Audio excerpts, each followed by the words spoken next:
Good morning. I hope you all are as excited as I am. And it's not the 3 shots I had from Starbucks. Don't get it wrong.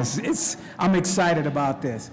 Many of you who know me know that these are topics that I love to talk about and get your interest in. So let's get started. First off, my name is Madison Gunter. I'm a senior manager at Cisco, where I run a group called Diversity Business Practices. Imagine you're a CEO of a $9 million company. This corporation, in particular, decides we're going to restructure our vendor program. And to do that, we're going to get rid of all high-risk vendors.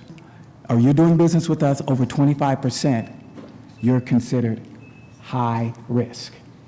Well, just so happens your company is doing 50%. At this point, what you need is something that differentiates you, fills that gap of the business that you're going to lose. My strategy, or your strategy, probably needs to be some type of disruptive transition, a change. The definition of disruptive transition is a disturbance that interrupts and changes from one condition to another. And it creates a new industry. Also, a new value network. Today, I'm going to share with you and spend some time talking about companies that have made disruptive changes in their industry, also companies that have made disruption to create new industries. What researchers are saying about the trends.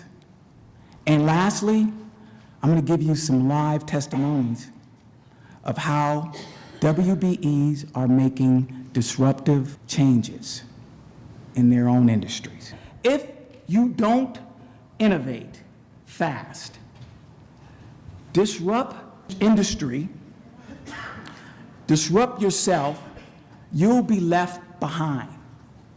I love that. The second one I really like a lot is, this is a time for unprecedented change. I really believe in those disruptors. Let's take Tesla and Ford, or verse Ford. Tesla is a disruption of the current auto industry. Tesla took the electric car to a successful mass production model in just 14 years, unheard of. In 2016, Tesla sold 83,922 vehicles and made an annual revenue of approximately $7 billion with only 30,000 employees. Compare that to Ford. No new company has ever done this before in that industry. Many of you heard that Mark Fields, the CEO of Ford, just got fired, right? If you haven't heard it, it's true. It is true. Well, listen to this.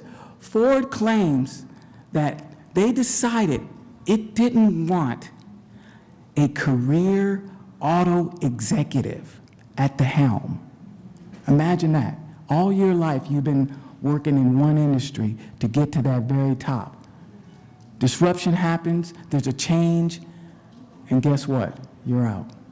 I don't know if you all know who Bill Ford is. He's a chairman and also the grandson of Henry Ford, okay? He is quoted as saying, if you look at the technology coming into the auto industry and the competitors coming into the auto industry, we realize we need transformational leadership. Uber's innovation was to do something totally different and then bring it to the public and see if they would embrace it. Uber's success is so prevalent that the name alone is sometimes considered a verb. Maybe you're thinking, all right, Madison, you give me an example, but those are all big companies, right? Big companies, they have major funding, they got access to capital. Well, let me introduce you to a company that's probably around the same size as most of your companies that are here.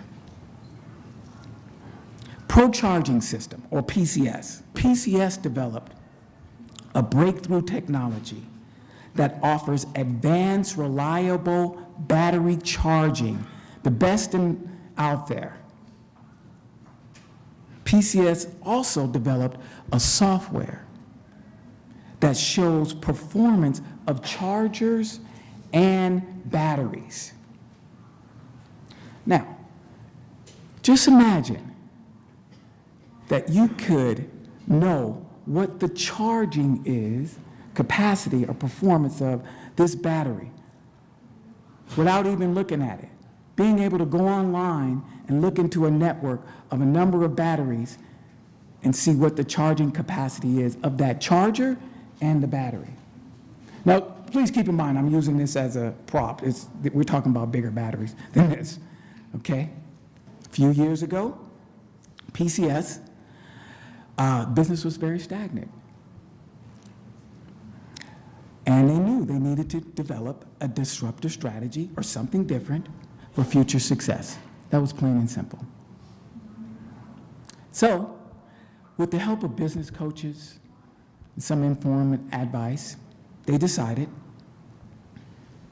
let's go ahead and put ourselves together and be able to develop something as the experts. As we heard, disruptive transition can also be two things that you thought should not go together, but maybe the one thing that your business needs. Remember, you don't always need to have a big idea. You can also take a little idea and make it big. Now that we've looked at areas of disruptive transition, I want to share a few live WBE examples with you, because I want to make sure that this resonates really well. So, with that being said, I'm going to invite up a couple of WBEs that are just like you to come up and tell their transition story. Pam, would you mind coming on up?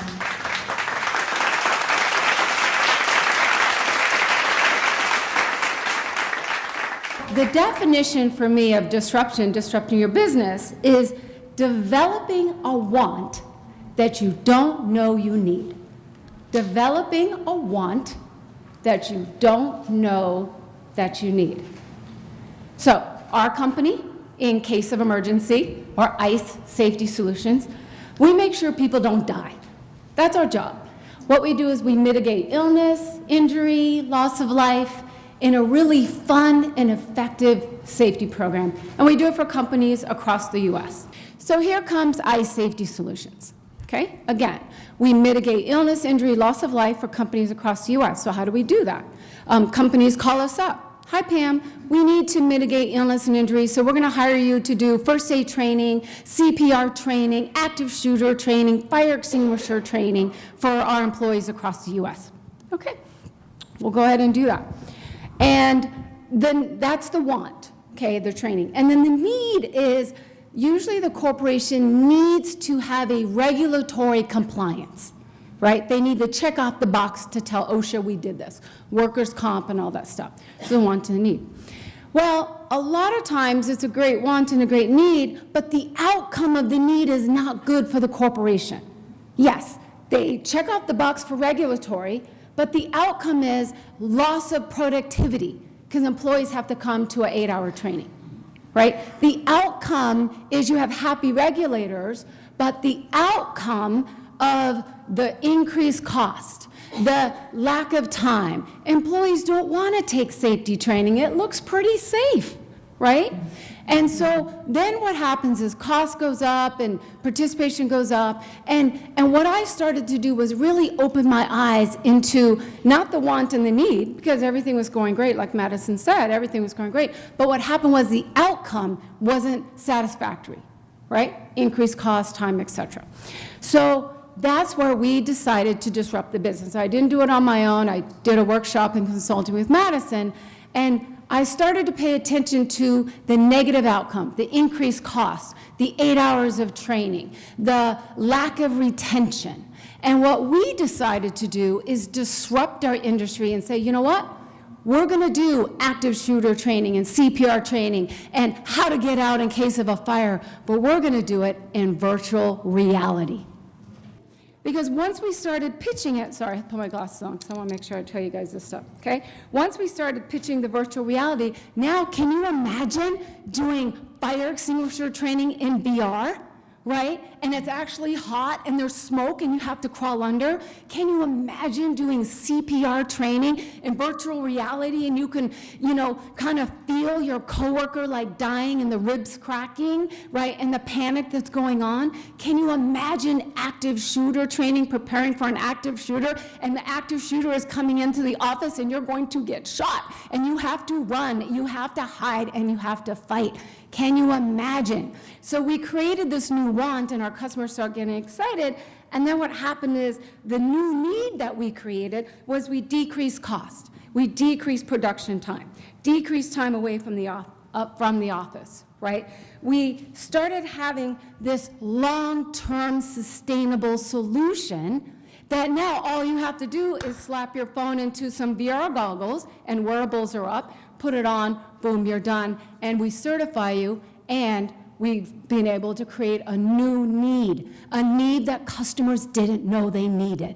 And now that need to drive down cost, increase experience, check off the box for OSHA, that new need becomes a want, and you know what? We're not a commodity anymore. You can't turn us over, right? With that, Got another for you. Got another story for you. Come on up, Michelle.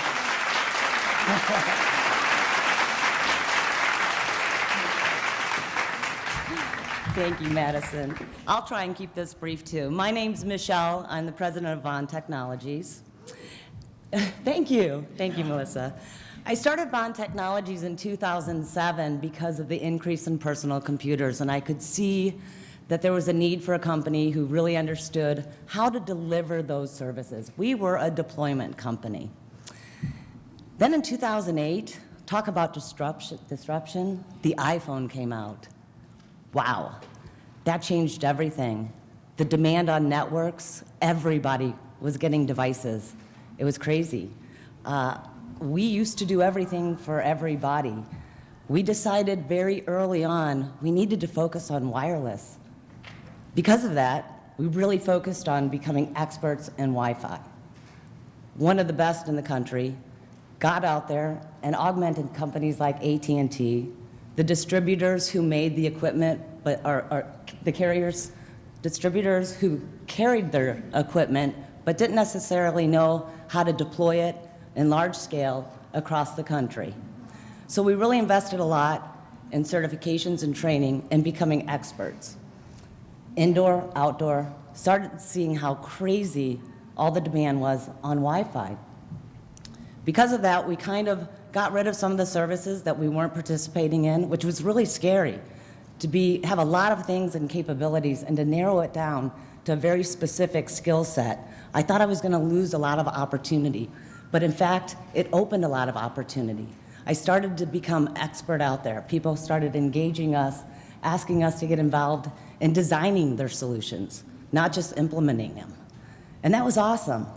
But once we finished, we left, and we had to start all over. And that's hard in services. It's hard to grow, because when a project ends, you have to find the next one. And if it's a big project and it ends, it's a big hole to fulfill. So we decided what we really needed to do was get stickier. So we built a platform to start managing that Wi-Fi. Everybody said, gosh, you guys build stable Wi-Fi. Can you stick around and watch it? Keep it running for us. Tell us if we need to grow more. They have so many more demands that their internal IT people didn't have that expertise. They knew how to maintain the lower level networks, but they really were over their heads in managing the Wi-Fi. So we did a lot of market research and decided there's a lot of MSPs out there. How do we differentiate ourselves? As a result, I decided, yeah, we're going to grow this managed service offering. We're going to be one of the few companies that can go out there, design, develop, and then manage that service. But we're going to go even further. And Meraki has come up with some amazing technology that you can actually watch what's going on that network. You can see traffic going on, dwelling, where people are, all because of these devices that we wear. And that gives an organization a better understanding of who's in their venue, where they're going, what they're doing.